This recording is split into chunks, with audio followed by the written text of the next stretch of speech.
Basella from the Kane's Wrath development team, ready to show you some of our new Brotherhood of Nod structures, powers, and upgrades in the upcoming expansion pack. Let's get right to it. First off is the Voice of Kane. This is a statue of the Messiah himself to increase the morale of your nearby troops. This increases their refire rate as well as gives them an armor buff. Now you can only have one of these on the map at a time, so you make sure to choose your location wisely. Next is the Air Support Tower. This is a structure you can put in your build radius that can rearm and refuel your Vertigo bombers anywhere out in the field, effectively decreasing the attack run time of your Vertigo bombers. Now let's jump into the new Nod support powers. First off is Laser Fencing. This you can cast on any structure, giving it an armor boost, and it also protects the structure from enemy engineers and being targeted with explosives. Second on the list is Redemption. Now Redemption is one of our cool new powers. You actually cast it over an area of land, and if any of your militants die in that area, they will actually be resurrected as one of our awakened cyborg units, giving them a second chance. Next on the list is Quad Turrets. This upgrades all of your defensive platforms with a fourth gun turret, increasing that damage over time. A new weapon upgrade for Nod are the Tiberium Core missiles. This infuses the missiles with the power of the green crystal themselves, greatly increasing the damage of those attack bites, missile troops, and stealth tanks.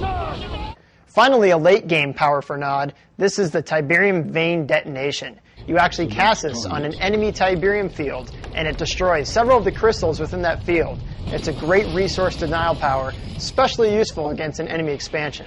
Let's now jump into one of our new Nod sub-factions, the Black Hand. The Black Hand have several new exclusive powers and upgrades. First on the list is Power Signature Scan. By using this ability, you can actually reveal the location of all enemy power plants so you know exactly where those enemy expansions are. Their next power is the Decoy Temple of Nod. This actually creates a decoy temple that generates a countdown timer for your enemy, so they have no idea what it is. They might waste valuable resources trying to take it down, when it's really no more than paper mache.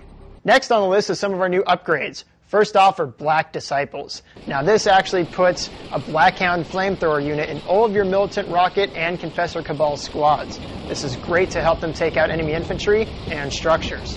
And of course, the Black Hand are all about fire. This means they get the blue Purifying Flame upgrade.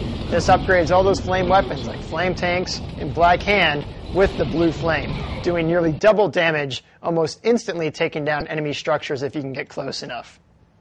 Finally, another weapon upgrade is the Charged Particle Beam. This upgrades all your Confessor Cabals and Shredder turrets with a new green laser that does extreme damage to enemy infantry at long range. Now let's jump to our next sub-faction, the Marked of Cain.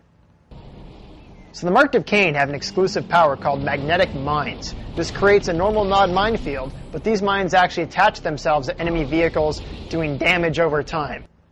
And finally, a great weapon upgrade for the Marked of Cain are the Supercharged Particle Beams. This white-hot laser increases the damage of both the Enlightened Cyborgs and also your Venoms. And finally, a new structure for all the Nod sides is the Redeemer Engineering Facility. This creates the Redeemer, Nod's epic unit, which I'm sure you've seen in some of our trailers. Now the Redeemer, like our other epic units, can be garrisoned with several infantry units to get special weapon hardpoints. It also has a tri-point laser that does extreme damage versus enemy vehicles and structures. Now the Redeemer also has one of our new abilities called the Rage Generator. This causes all enemy units on almost the entire screen to start going crazy and attacking each other. So watch out for that friendly fire. Thanks for joining us, and be sure to pick up Kane's Wrath, which will be available in stores on March 26th.